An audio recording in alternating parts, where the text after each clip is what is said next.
Welcome to our webinar on Atos. And for those of you who are unfamiliar with Atos, what it means is the Achievement of Therapeutic Objective Scale.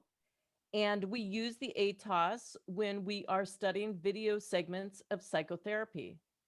If you want to learn more about the Atos, you can go to our website, affectphobiatherapy.com, or you can purchase our book, Paraverbal Communication and Psychotherapy Beyond the Words, and you'll receive a thorough understanding of the ATOS and other scales that we use in APT when we're coding video.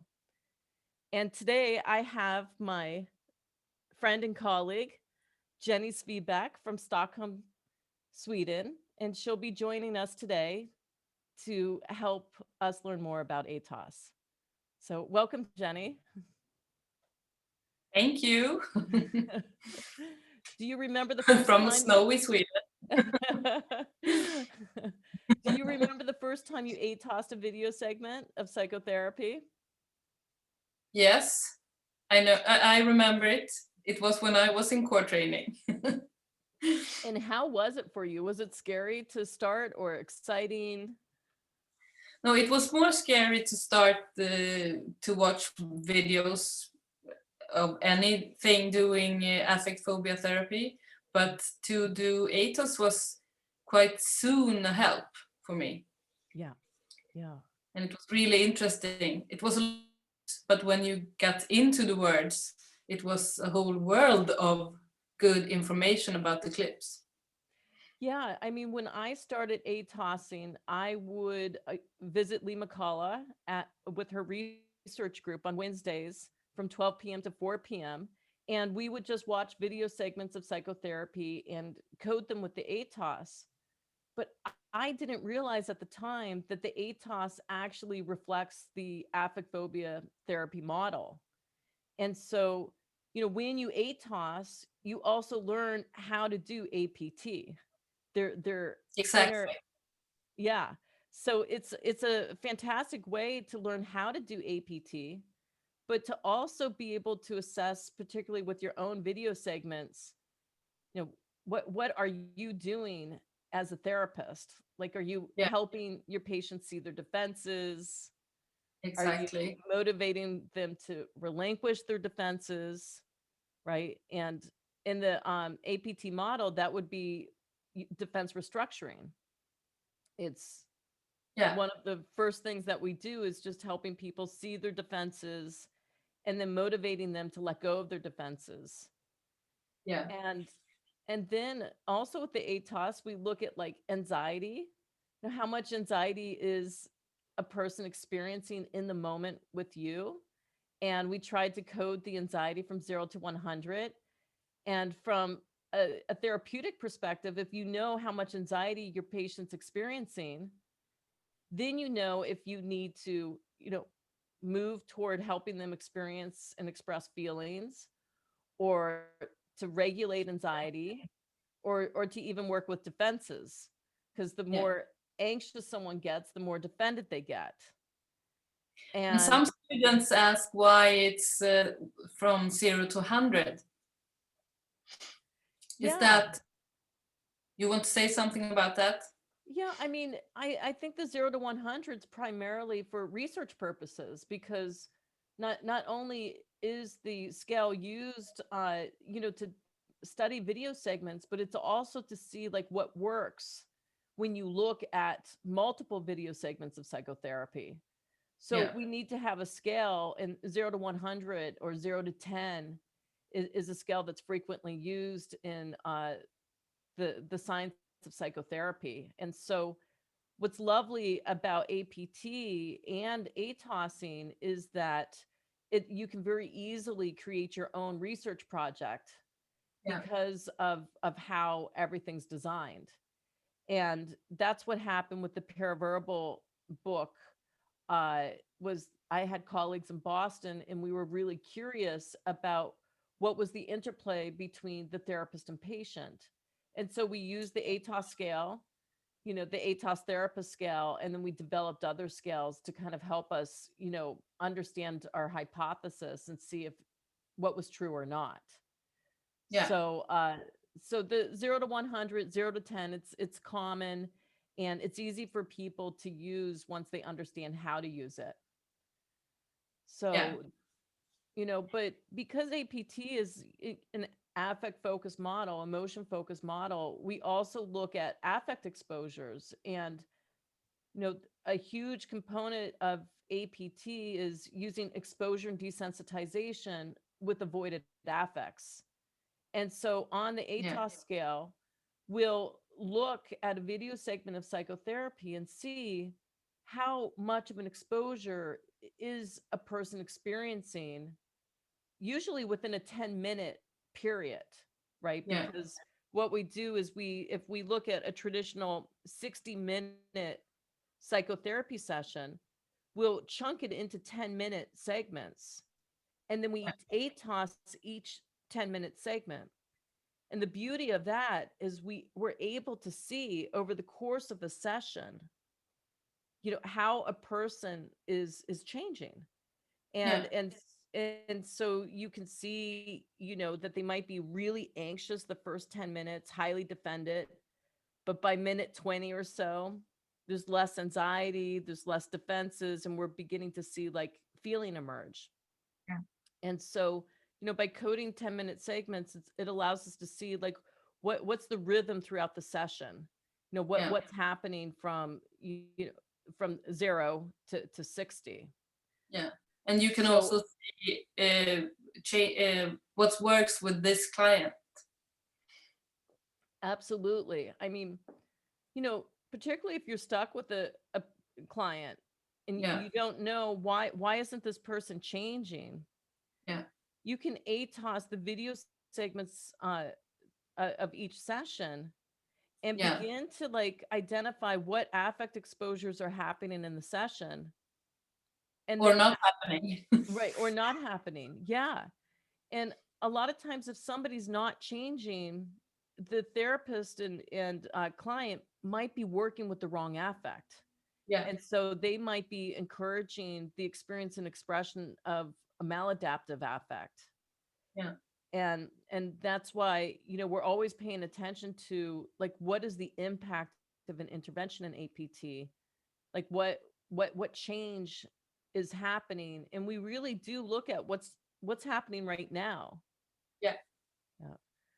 So for instance, if you and I paused for a moment, right, I could see we're kind of like in learning teaching mode, and I'm missing you in this moment, right? Because I feel like I'm getting more focused on the material than I am on like my experience with you, right? Yeah. But I know just by me pausing and saying that to you, I know that's changed you inside, and it's changed me inside, Yeah. and I feel so much And more connected to you. Yeah. yeah. So that's the help of with that's the help of meeting instead of in the moment of meeting instead of all the other methods as well. Right. And that's Right. one part of Atos as well. Yeah. And I mean, I'm sure if Alliance, someone, what's that? the alliance and the self-other part of Right. Atos. Right. Well, and I'm kind of hyper focused on us right now because I'm thinking if somebody was to code this webinar, I would imagine that my speech has slowed down a little bit because suddenly I'm here with you versus like in teaching mode. So I'm Yeah. less anxious. Uh, and of course you would have to code the self other in this moment because that's what I'm talking about, right? So but yeah, I mean, a huge part of APT is not just about affect exposures, but it's about, what's happening inside a person and what's happening within the relationship. And so you even look at the psychotherapy session and you code, at the end of the session, sense of self. Has there been any change in sense of self and sense of other? Yeah. And it's important for people to know that we code sense of self and sense of other only at the end of the session, not throughout the whole No. session. So that's a little bit different than the other components of the ATOS. Yeah.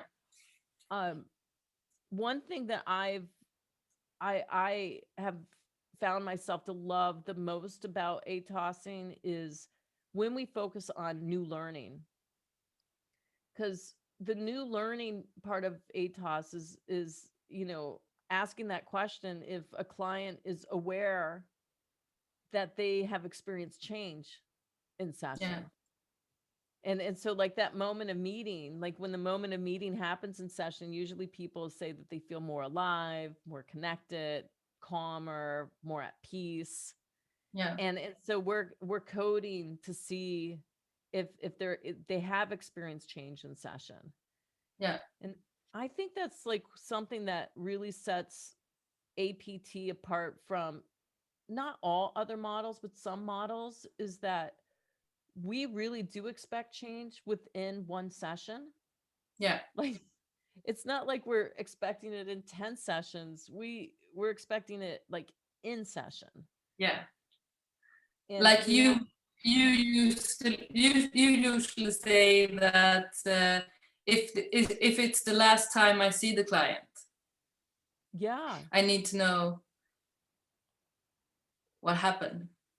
Yeah, and I learned that from a mentor of mine, Penny Lewis Bernstein, who was a Jungian psychologist, and also she was in the dance movement therapy and drama therapy Hmm. field. And she came from an object relations perspective. And Okay. she said, when you're working experientially with someone, right, you're always aware that this could be the last meeting. Yeah. Right. And so what can you give someone before they go, so that Hmm. no matter what, they're carrying a part of you or a part of the work with them. Yeah. And so I think with the affect exposures, we know through research that when someone is able to experience an affect that they've been avoiding, they do experience change. There's like a decrease in anxiety. There's a letting go of the defenses. There's like a sense of connection within and with other.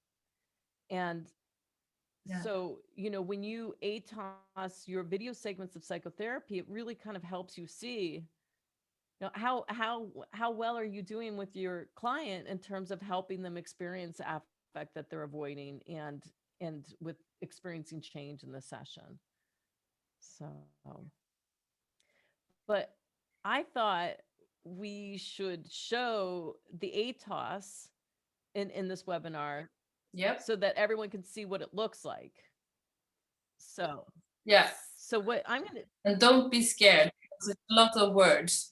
oh yeah, don't be scared. There's lots of words, but the more you do it, the easier it gets. Exactly. That's my point. I saw a lot of words the first time, and then I found out that this is really, really helpful as a therapist and for the client. Right, right. And even like in my personal life or when I'm in session, sometimes I'll just pull up the ATOS in my mind Yeah. and use it in order to understand where someone's at. Yeah. How anxious are they? How defended are they? Are they connected with their feelings? Are they Yeah. connected with themselves? Yeah. Are they experiencing like aliveness? Yeah. So it's really a great scale for anything. Yeah. So in order to find it, I just have to share my screen, and we are going to go to just the APT website. Can you see the whole website? Yeah. All right. So this is what you do if you want to find the ATOS. We have it located in two sections. There's the research section, and you would just go to Certified APT Research Scales. This is a great page because it outlines all of the research scales that we use for the paraverbal communication psychotherapy Beyond the Words book that was released in 2016. And And so you can see for today, we're using the Atos, the Achievement of Yeah. Therapeutic Objectives scale. Now, if you want to dive in deeper to the Atos, I recommend that you start with the Atos coding manual. And I'm just going to press that just so you can see what it looks like. This is the original manual. You can see it came out in 2003. The scales came out in 2008. And these are the original authors: Lee McCullough, Alan Larson, Elizabeth Skonka, Stuart Andrews, Nat Kuhn. This is like a real connection between Norway, Denmark, in America. Yeah. Uh, and so take some time, go ahead and read this, and it'll really kind of walk you through how the And it Atos makes was you developed. understand. Yeah, absolutely. Yeah, and it makes you understand every Jenny, can you say that again, because the Zoom got gargled? Okay. Well, I just say I recommend this to really read it to understand all the sections of the Atos scale. Absolutely. Absolutely. But for today, we're just going to look at my favorite. It's the Atos one-page brief overview. Yeah. And I love this scale for a number of reasons. First of all, right at the top, it says core affective conflict. And so you can identify what core affect you are working with in session. Is it anger assertion, sadness, grief, closeness, tenderness, positive feelings for the self-compassion, self-interest, self-respect, self-confidence, self-worth, self-entitlement, other? So you can see there's a lot of focus on self here. Sexual feelings, enjoyment, interest, excitement, healthy fear, other, or unclear. And we know that in session people experience a lot of different feelings, but we tend to, with the Atos, focus on the feelings that a patient is having a phobic response to, and the patient and therapist are working hard to resolve that feeling. Yeah.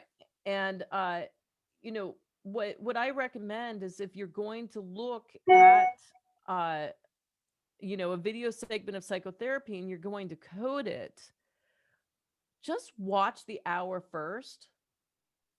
Don't even look at the Atos. Just sit back and watch the session and just see what happens. Allow yourself to pay attention to the interplay between the patient and the therapist, to the rhythm of the psychotherapy session, to what happens.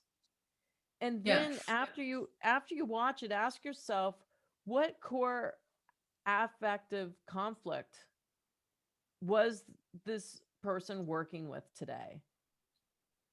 And was it anger? Was it grief? What I've learned, because I have done most of my ATOSing in groups, is that one person might think it's anger, another person might think it's grief, another person might think it's positive feelings of the self. And so what do you do then? it's so much fun. What you do then is you code all three, right? And so you'll have, in the old days, we would have 3 pieces of paper, right? And we would, let's say we would code anger assertion, and then we would code sadness and grief, and then we would code closeness. And what I have learned over time is that, feelings travel in packs. So more often than not, I am going to be coding more than one affect. But in the old days, it was sort of like, oh, this person has a block to anger. We didn't necessarily connect this block to anger to like closeness as well. Right. It was like everything was separated. And I think that was because of research purposes. And we were just beginning to understand, affect and how to work with it. So a lot's changed. Yeah, and of course that was what Atos came from. It was like really in research, and then it was obvious it was working to do to as a help in the sessions. Oh, for sure, for sure. And one thing that I do is, and at this point, I can do ATOS without a piece of paper in my mind. So I'm Yeah, fortunate. But I will also look at what affects does a patient display in session that they are not conflicted with, that they have complete access with. Because I find it yeah, interesting to like look at, well, this person experienced playfulness, this person experienced like healthy self-pride, but they were really conflicted with anger, sadness, yet it seems like they weren't conflicted with closeness. And so I kind no, of like seeing like, it's almost like a pizza, right? I like seeing all the pieces of the pizza because I know that when I'm dealing with childhood trauma, a lot of times all of these different pieces will kind of create a picture that will yeah, help me be able to identify with the patient like what happened in the past, right? yeah, Why are they conflicted with anger and grief, but they're not conflicted with closeness? And exactly. so it's always it's and it also helps the patient feel good to know like, Yeah, oh, yeah, I have some access. yeah, like I'm primarily doing really well from an emotional Yeah, perspective. And another thing that I've learned is that there's a huge difference between experiencing and expressing feelings. So there are patients who are able to internally experience their feelings, they just aren't able to talk about it. And so you have to do some investigative work to figure out, is this person, able to access these feelings internally on their own and it's just difficult to share it? yeah, And or is this person really blocked and they can't experience it internally and on their own and they can't share it, right? yeah, Because usually you're able to experience it inside yeah, before you're able to express it, right? yeah, So yeah, if it's adaptive. yeah, um but I think that definitely in countries like Sweden where people have a stoic stance, yeah, you have to make sure you ask questions of like, are you able to experience sadness inside? Can you experience it at home, yeah. right, by yourself? You just can't make that assumption because No, it's a more internal country. Do you want to say more about that, Jenny? no, it's more like no. I think it's just important what you say, that it's like you measure like how what do you call it, how you handle your affects. So is it experiential inside, or do you share it with others, and who are you sharing it with? Is it easier to share it with others you don't know, or the people you know? And I would say that it's the Swedish culture is quite non-sharing with hard feelings. Oh yeah. Yeah. But I would say sometimes even pride is hard to share, as we were talking about the Jante law, and Right. that you having positive feelings toward yourself is often connected to shame. Right. Right. And there's no surprise that if you look at this ATOS with the core effective conflict, remembering that both Norway and Sweden and Denmark were very much involved with the Yeah, development of this model, right? wait, Here we have anger assertion, sadness, grief, closeness, tenderness. Number 4, positive feelings for self, and it's broken down, right? yeah, exactly. Self-compassion, self-interest, self-respect, self-confidence, self-worth, self-entitlement. And then there's even an other, Yeah, right? Right. yeah, So, uh, and yeah, so why don't we continue on so that people can yeah, get a sense of this? And again, I think if you're watching this for the first time, just get comfortable, and you can always watch the webinar again and pick things up. So the Yeah. first And part, what's smart about Atos is also that it's connected to common factors in psychotherapy. So you can actually use it in any therapy for kind of therapy if you want to see what's working. absolutely. So the first thing is insight or awareness into maladaptive patterns of thoughts, feelings, and or behaviors.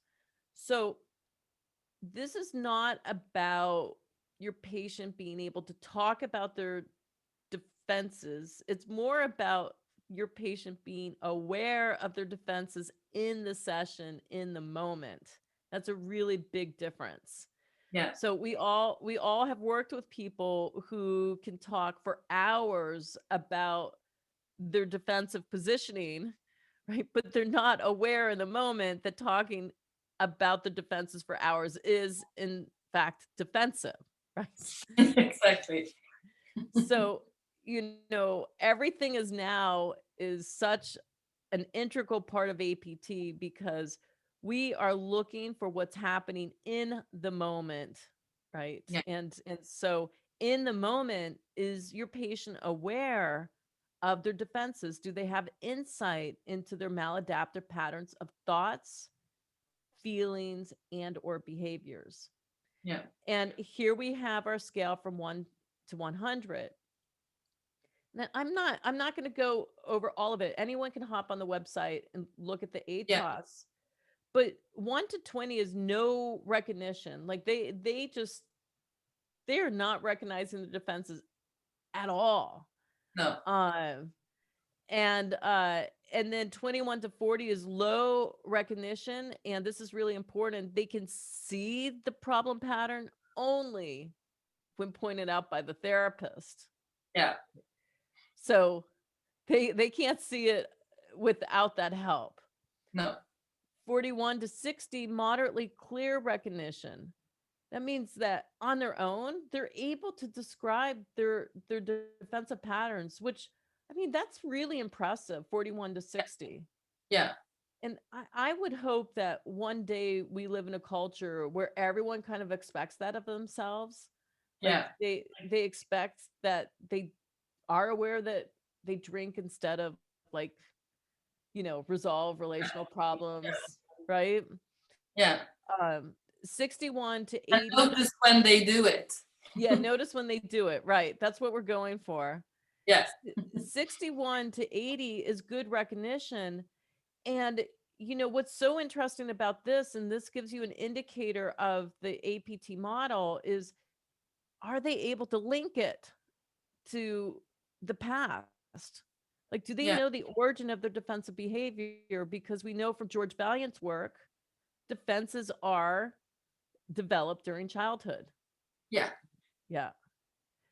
And so that's when this begins to shift into what we call the triangle of person, meaning where did someone learn their defenses?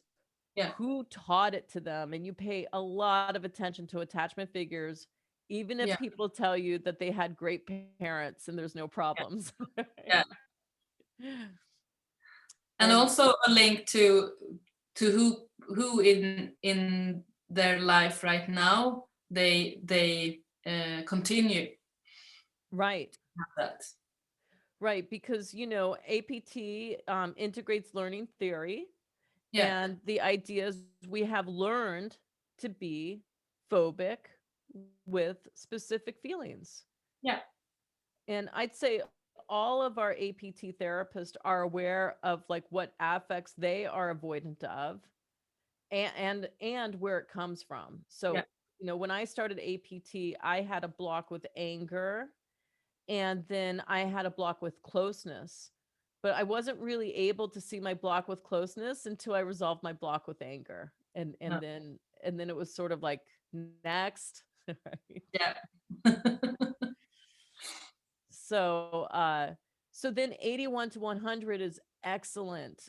And it's, excellent recognition of their problem patterns. They're able to link the problem patterns to the past, and they're just like they see it all. They're, Yeah, it's sort of like, yeah, I learned to not cry because when I was a little boy, my father would really let me have it when that happened. And yeah, yeah. And and look what's happening right now. I'm doing this and this to instead of crying, yeah, and then connect to the feeling. yeah, and then of course we as the therapist say, yeah, and you're doing it even here with me, and I'm a therapist, right? Like Yeah, how can we help you, like, allow yourself to cry and to eventually sob and to yeah, receive support from another person, yeah, right? So, like, really learning about the flow of feelings, yeah, and how a lot of feelings are relational. Like, yeah, the best cry is when someone holds you, right? yeah, And yeah, tells you it's going to be okay, right? yeah, yeah. Yeah. Yeah. And not everyone has received that when they were little. No, So they grow up and they don't quite know how to cry, and they certainly don't know how to cry with another person. no. Right. Yeah. So yeah, so that's defenses, insider awareness. And when you're coding with the ATOS, you just look at a 10-minute segment and you just ask yourself, is the patient aware of their defenses, and how well are they aware? Yeah, And if you're doing it with a group of people, which is the preferred way, then you get to, like, compare. yeah, Like, and I'll never forget when I was working with Nat Coons, Stuart Andrews, Lee McCullough. We'd all sit in a room, and all of us would have different scores in terms of, like, what we would see. And then we'd yeah, have to, like, share with one another. We'd have to validate why did you pick 61 to 80? yeah, And then, share, like, data points to prove, yeah, like, why you chose that. So it's a lot of fun. yeah. How Kristen likes to spend her days. Yeah. Weekends maybe. Her weekends. Give me a good video segment of psychotherapy and a friend. I'm all good. So no, I'm working on that. You're supposed to take breaks from working. I've learned. So Yeah, you so learned it yeah, now. yeah, I'm learning it. Yeah, but you can see how happy I am on a Sunday that we get to talk about ATOS, and I'm good.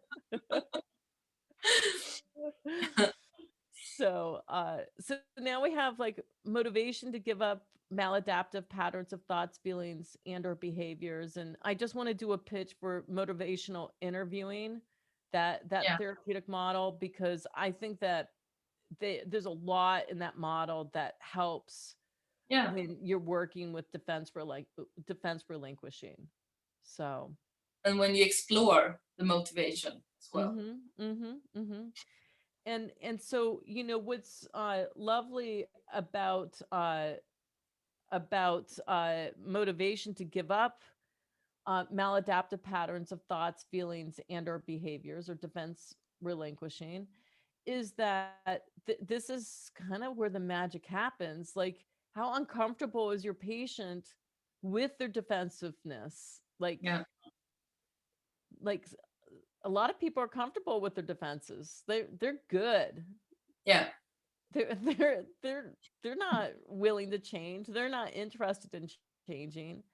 It's just when your defenses no longer work, yeah, right? Or they become painful for you or for other people. exactly. And so once again, the scale's 1 to 100, 1 to 20, no motivation. We see a lot of that. Like, Yeah, I like to drink. I'm good. yeah, 21 to 40, low motivation, like maybe some discomfort, some sorrow. That would be somebody who's, beginning to notice that perhaps they're hurting themselves, yeah, and you see this a lot with people who are spending time with the wrong crowd, yeah, and they're realizing, wow, maybe need some better friends, yeah, right? Um a 41 to 60, moderate motivation. And so what we're really seeing is, like, an increase in suffering. We got to talk about that. yeah, 61 to 80, strong motivation. And again, you see strong discomfort, strong sorrow. Yeah. much openness to change. Yeah. And so the resistance lowers. And then excellent motivation, very strong discomfort, sorrow, openness to change, little or no resistance. Yeah. So this is where I'm going to make a pitch on suffering, Yeah. because it's really important for people to know that when they're no longer defending, when they're no longer engaged in defensive thoughts, behaviors, and feelings, they will suffer. It will hurt. Yeah. You will experience pain. You will feel alone. You will feel terrible. Yeah. And that's an important aspect of the healing process. Because if you let go of your defenses that protect you, right, then initially you're going to feel raw and you're going to feel vulnerable, and it's going to hurt a lot.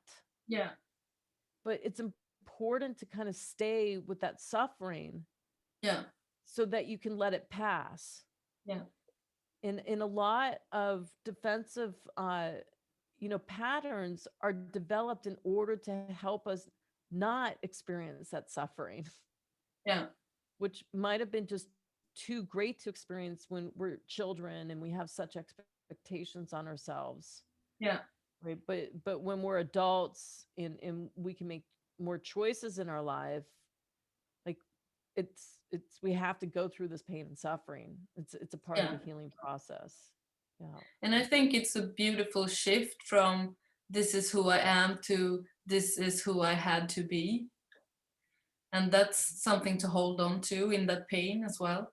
Yeah. Because if I had to be like this, maybe I could change changes. Right. Well, in this process of like suffering, when you're letting go of your defenses, I mean, the veil of denial falls Yeah. and you see the truth, right? Like, oh, my childhood was quite damaging for me. Yeah. Yeah. You know, and that truth of the past can be very hard to face, along with Yeah. all the feelings that come up. But if you can bear through it, then you do reach a place of peace, Yeah. and then letting go. Yeah. Like, and that's where what is life like, to not be so defended, to be more open and alive, Yeah. which is a nice segue into activating affects, right? Yeah. So maybe before we go there, defense restructuring is about helping people be aware of what they're doing in order to be self-protective Yeah. in a way that they don't need it anymore, right? And then how to let go of those defensive ways, right? And also to experience the suffering that they've been avoiding for so many years in order to experience the affects that they've been running away from, in order to feel the sadness. Let's just go back up here, the anger, the closeness, Yeah. the positive feelings of self. And so when we're looking at activating affects right here, verbal or nonverbal bodily signs of arousal of main conflicted phobic affects. So we're really capturing in session with each 10-minute segment what affect is the patient experiencing, Yeah. right, that they've been avoiding all their lives, and how well are they experiencing it, and that really means like how much resistance is still there. Yeah. So we go back to 1 to 20, which is little or no physiological experience of emotion, meaning this is the flat face, Yeah. right? And I think if you look at Paul Wachtel's APA video that we talk about in the book, Yeah. I hope I'm not mixing up patients. I've coded so many of these APA videos. I think wasn't that a Norwegian or Swedish woman? Yes, Swedish woman, Yeah. flat Exactly. face.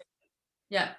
And what's so beautiful about that video is she tears up. And Yeah. toward the end, she has this sweetness in her eyes and on her face. Yeah. It's like you get to see like her reveal herself in the session. And Paul Wachtel submitted a whole chapter of that APA video, and that's in the book. And Yeah. so it's really, really important to watch that video. And it captures this activating affect piece here. Yeah. So with 21 to 40, it's low experience. It's just the beginnings, it's just the quiver, right? Yeah. The quiver of feeling. I think it's true also, Jenny, like the openness you have to pay attention to, Yeah. because maybe someone's not really showing their feeling, No. but they're showing kind of this openness and vulnerability, just like, Yeah.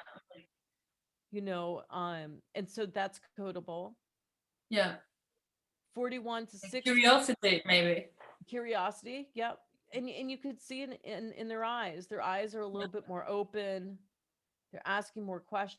They're listening a little bit more. You Yeah. can feel it, Yeah. like from not interested to, huh, that's interesting. Yeah.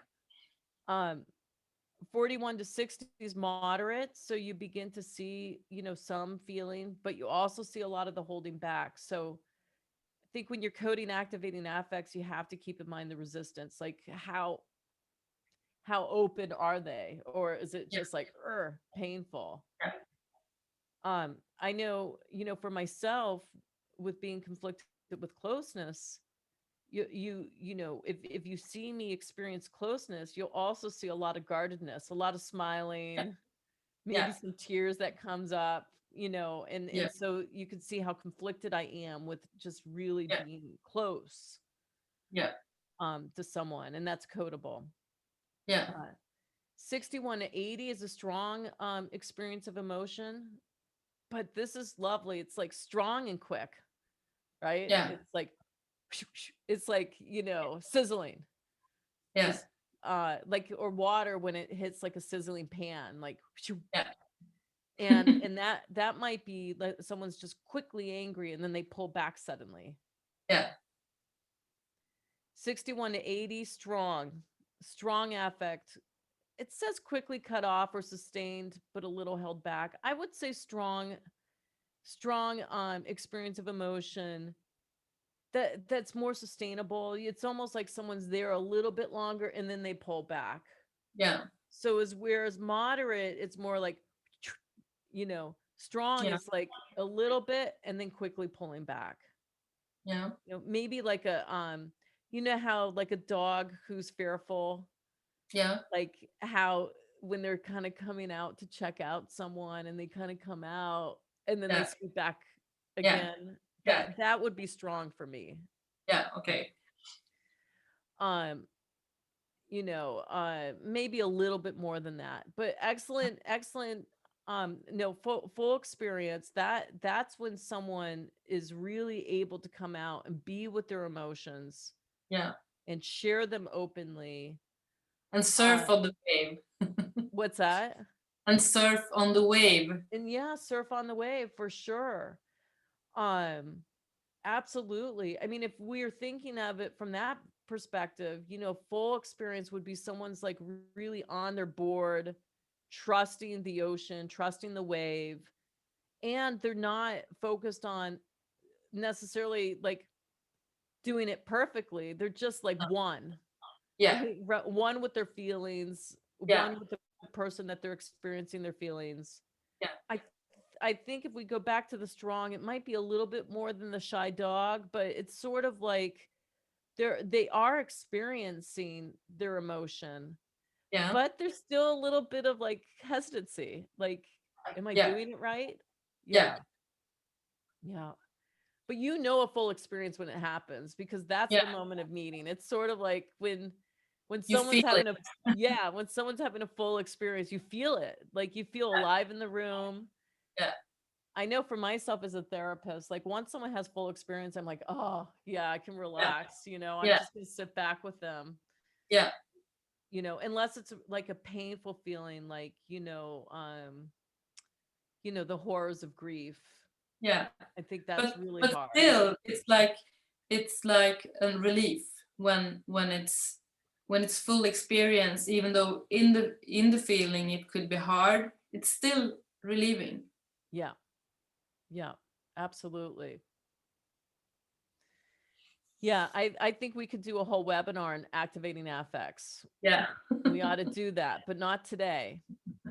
So we just have two more that we code like every 10 seconds. Yeah. Sorry, Jenny. I think Okay. I told you this is going to be a 20, 30-minute webinar, didn't I? And here you are in Stockholm time. So, You're funny. You're saying every 10 seconds. I would say every 10 minutes in the segments. yeah, every 10 minutes. I know I'm noticing I'm switching things around here. So I'm glad that you're here to catch me. Yeah. That's what happens when you've been coding since 2003. It's Yeah. okay, inhibitory affects, which we all love. I mean, it's all about the anxiety. Yeah. And so, inhibitory affects, um you're really looking at the verbal or nonverbal bodily signs of anxiety, guilt, shame, or pain. You could throw in disgust, Yeah. anxiety, guilt, shame, or pain, disgust.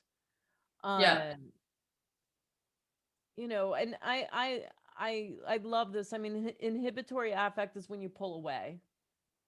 Yeah. So adaptive affects, you're always moving toward. Inhibitory affects, you're Yeah. pulling away. So, uh, and that being said, all feelings can be adaptive. And so you really have to look at the movement of a feeling in order to identify if it's adaptive or it's inhibitory. Yeah. And that's another webinar. Yeah. That's another webinar. And here, and this one is switched so that it's good to have little or no inhibitory in session. Yeah, like Or at least- absolutely. yeah. No, go ahead, Jenny. I'm listening. No, that was only, this one is switched. The other ones are good to have high, but here it's better to go for low. If you're if it's in the way for the activating affect. Right. Yeah, so let's just walk it through. Yep. 1 to 20 is little or no inhibitory affect. You got nothing. So remember, if someone is avoiding an affect, you ought to see some inhibitory affect. Yeah. And if you don't see inhibitory affect, it can sometimes be an indicator that the person isn't phobic to that affect. Exactly. I'll never forget when I did one of my first anger exposures, and John Bodiger, who was married to Lee McCullough, was just like, nope, that wasn't an anger exposure. I was so proud. Yeah. And I was like, what are you talking about? I did all the right things, right? I checked my boxes. He's like, there was no anxiety. This guy doesn't have any problems with anger, Kristin. And I was like, damn, So you always have to see, there's always anxiety if somebody is having a phobic reaction to a feeling. Yeah. And if they're not, then get curious. Yeah. And the interesting part is this could be a measure if it has been inhibitory affects on a high level to some phobic affects, and then it's changing, then it's a good measure. Right. Absolutely. So 21 to 40, low shakiness, hesitancy, low levels of uneasiness. So it's just like a little bit of anxiety. Yeah.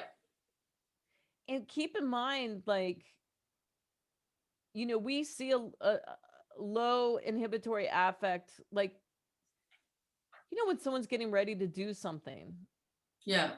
right? Like in the morning, like Yeah. your alarm goes off. Yeah. You have that little anxiety and you have to go make coffee, right? Yeah. Moderate inhibitory um affect is 41 to 60. Yeah.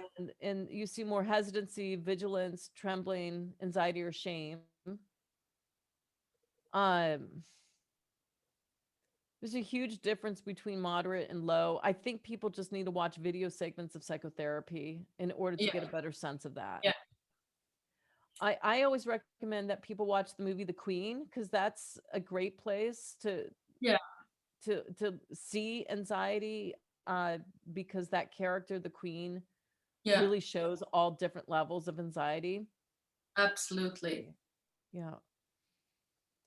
And then 61 to 80 is high, and it's pretty easy to see when someone's experiencing a lot of anxiety. Yeah. Yeah. And then 81 to 100 extreme. Yeah. So I tend to think, like, I don't know, 0 to 40 performance anxiety, Yeah. like 40 to 60 I might need to regulate anxiety, 60 to 100 I'm I'm definitely regulating anxiety. And Yeah.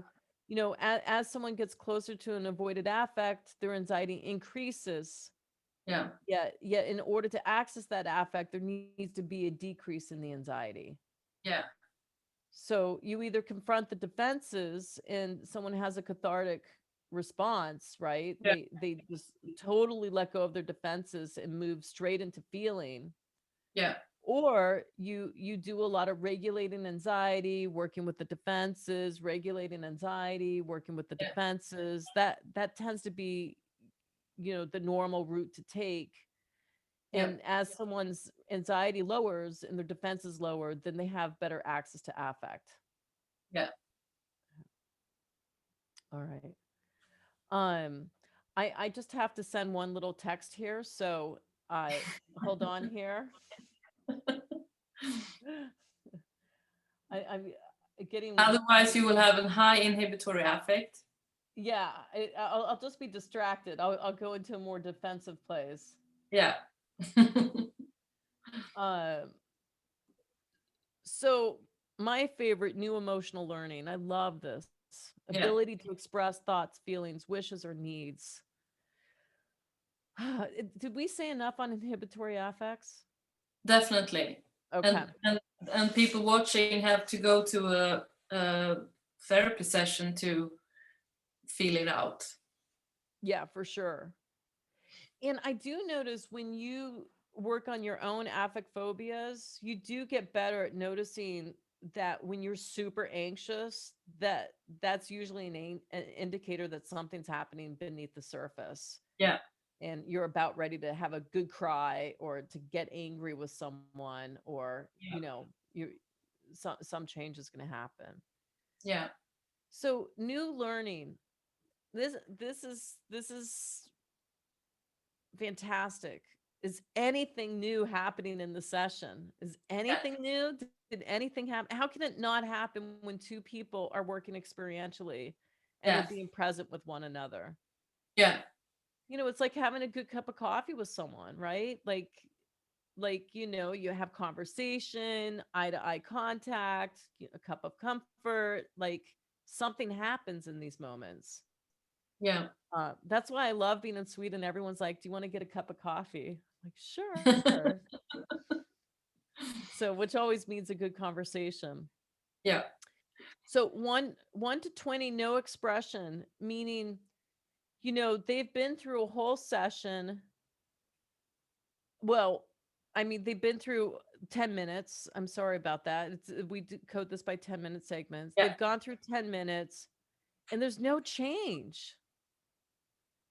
Like nothing. This might be the really resistant patient who's like, yeah, therapy isn't for me, nothing's going to happen, or I'm just here for my wife, or Or the one who is really phobic to closeness. yeah, that one too. Yeah, really phobic. 21 to 40, beginning to attempt to express thoughts or feelings, much holding back, a little relief in expression, a little satisfaction. This is a really tender point in psychotherapy when someone's beginning to open up. Yeah. Yeah. You know, some therapists are really encouraging in those moments. I find that I'm more matter of fact in those moments. Mm. You know, it's sort of like I can tell when someone's just beginning to open up. I don't necessarily point it out, but I know a lot of therapists do. Yeah. So, but that's an important time. 41 to 60, moderate expression of thoughts or feelings, moderate holding back, moderate effectiveness, moderate relief, moderate satisfaction. Yeah. I wish we could say more about that to But help it's more people like, understand. I mean, it's like some session that could be really good in the beginning of therapy, maybe when you have met the clients for a couple of times, if they are, for example, very phobic to closeness. So it's not like you get to 81 to 100 in one session. It's like this could be like 10 sessions. Right. Yep. Then we have good expression of thoughts, feelings, slight holding back, not all expressed, but good sense of relief in speaking up, good satisfaction. I personally, 61 and 80, I think that's where I live most of the time. Yeah. I mean, I don't think that I'm necessarily excellent as a human being in Well, expression. Uh and I think that's important for me to know, because if that's where I tend to hang out most of the time, I have to be careful that I'm not expecting my patients to do more than what I'm able to do, exactly. right? Exactly. So it's good to remain humble Yeah. when working with people, and to be aware of like what your capacity is. Yeah. 81 to 100. Yeah, I'm sure of this. I have so many people that I've worked with who are better at me at this. So they do excellent expression of thoughts or feelings, sense of completeness, balance, excellent results, great relief and satisfaction experienced.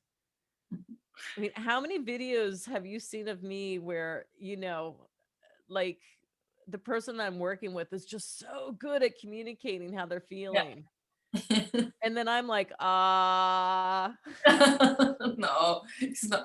I got this thought that maybe it's because you haven't met Kristin Osborn as a therapist. That's right. That's right. Yeah, I'll take that in. I'll take that in. So, but yeah, I think a lot of people that I work with reach excellent level Yeah, with that. yeah, Yeah. And they're so proud too. So yeah. proud. So, anything else to say about new learning? They're probably so good at it because I'm obsessed with it. But yeah, and it can also be like you can look for like the clienteling that this is new for me. I never done this before or felt this before with another person. That's a really good expression in Yeah. psychotherapy. Well, and Jenny, like let me, I think one reason why I see a lot of good results in this area is I'm very expert at letting people know what they're doing well, Yeah, and pointing that in the moment, like pointing yeah, that out in the moment, like you really communicated that clearly to me. yeah, Are you communicating that with the people in your life? And so exactly. I think the people that I work with do get a sense of what they do well, Yeah, yeah, and that makes them feel more courageous to express themselves. So, and that's where psychotherapists can take on a coaching perspective, yeah. and really help people in that way. So the last two before we begin to wrap up our webinar today is sense of Yeah, self sense of others. You only code this at the end of the psychotherapy session. Everything Yeah. else is coded every 10 minutes. And really you look at the end of the session and you ask yourself, where is the patient in terms of sense of self? Where are they with sense of others? Yeah. And I think that these are two lovely sections, because if you look at 81 to 100 at the highly adaptive, it means a person's being compassionate, accepting of their strengths and vulnerabilities. Like, they're good with themselves. Yeah. Personally, I find those people rare to find. Yeah. I think therapists are really tough on themselves, like therapists, doctors. Um, I don't meet a lot of people who hit 81 to 100. Do you? No, no, it could be like a part of a session or in a special time Yeah, for for people. sure. That's right. You're reminding me that this is just for the 1 hour. And in that case, when somebody has a breakthrough, Yeah. when they experience affect that they've been avoiding for a long, long time, you see a deep sense of compassion Yeah. and acceptance. Exactly. And so I think, in psychotherapy sessions, when there are breakthroughs, 81 to 100 is frequently experienced, Yeah. if not almost all the time when there's been a breakthrough. Yeah. I mean, especially with childhood trauma, when somebody finally can see what happened to them and they can access Exactly. those feelings, you're Yeah. just amazed by the fact that they're still standing and what they've done. Yeah. Yeah. Yeah. It's beautiful. Yeah. I know I'm going backward, but 61 to 80 is very adaptive sense of self, much compassion and acceptance, but some self-blame or shame presents. Yeah. Yeah, and again, we're just looking at a psychotherapy session, and all that does is let you know there's more work to do. Yeah. How do you clean out that self-blame, and how do you clean out that shame? Yeah. Right. And like, from an affect exposure perspective, what that would tell you is someone has access to affect, but there's still some anxiety and defenses that are up and running, and Yeah. that needs to be cleaned out. So Yeah. 41 to 60, moderately adaptive, maladaptive, aspects of self-image in approximately equal amounts. Yeah. So that means someone's half and half, Yeah. you know, um, and that just lets you know, next session, get back to work again, right? Yeah. Yeah. 21 to 40, very maladaptive sense of self, but a little compassion and a little ability for acceptance. I mean, I just think more work. Yeah. 1 to 20, highly maladaptive sense of self, little or no compassion, awareness, or self acceptance, or excessive grandiosity. That makes me nervous when I see that. Yeah. It makes me worried that we've been working with maladaptive affects. Yeah. It makes me But it's worried. also if it's in the beginning with a client that is that has some like what do you call it? Like grandiosity or narcissistic or borderline, that could be just like the beginning of a work together. Yeah, Then you're probably at 1 to 20. right, right. Yeah, totally, totally. So yeah, I mean, when you're ATOSing at the end of the session, you really want to look at all of the different segments and say, where is this person's sense of self? And then you code it. Yeah. Are they abusive to themselves? Are they understanding? Are they accepting of themselves? And then you just go ahead and code it. Yeah. And and in terms of like termination, you certainly want to be able to see someone who has the capacity to work in the 81 to 100 Yeah. region, Yeah. right? And I think earlier when I was making that comment, if I don't see people, in that region, I think on an everyday basis, I Yeah. don't see a lot of people who do that. No. No. this is a psychotherapy session. Exactly. So sense of others, this is really important. And if you're narcissistic as a therapist, you need to kind of knock that out of yourself quickly, because idealization is a huge part of sense of others. And you're Yes. really looking at your patient, and how they're relating to you in session from an experiential perspective. Yeah. And you need to know if they're idealizing you, right? Yeah. Or devaluing you. Yeah. And so your capacity to be able to give and receive really helps with being able to code this. Yes. Um, so 81 to 100, highly adaptive. That means someone's very compassionate, accepting, trusting of others. There's not a lot of idealization or devaluation. 61 to 80, very adaptive. It's a high level of compassion, acceptance, and trust. 41 to 60, moderate. And really look, are they devaluing people? Are they idealizing people? 21 to 40, very maladaptive. 1 to 20, highly maladaptive, Yeah. meaning little or no compassion, empathy, or acceptance. Yeah. So that's the Atos in a nutshell. Yeah. I'm going to stop sharing the screen. And hi, good to see you again.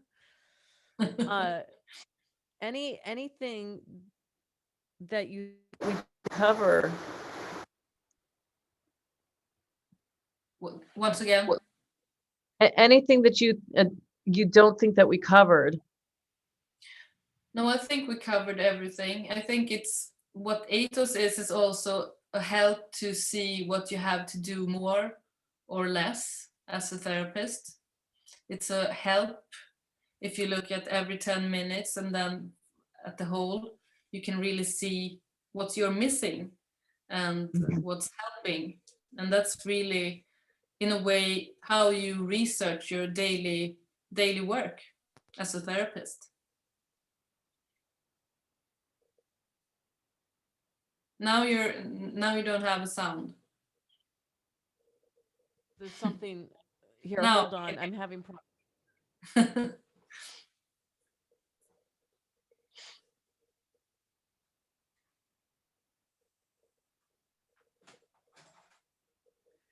Unfortunately, I think I just broke my monitor. So. But we can hear you now. Okay, that's good.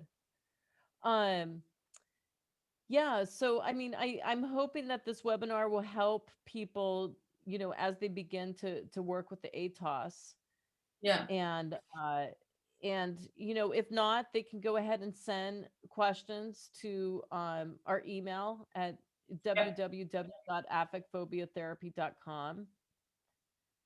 And that's it. So Jenny, thank you so much for joining me today. Thank you. And to everyone listening, good luck. Good luck. That's right. Good luck. Good luck, Atosing. All right. Bye-bye. Bye-bye.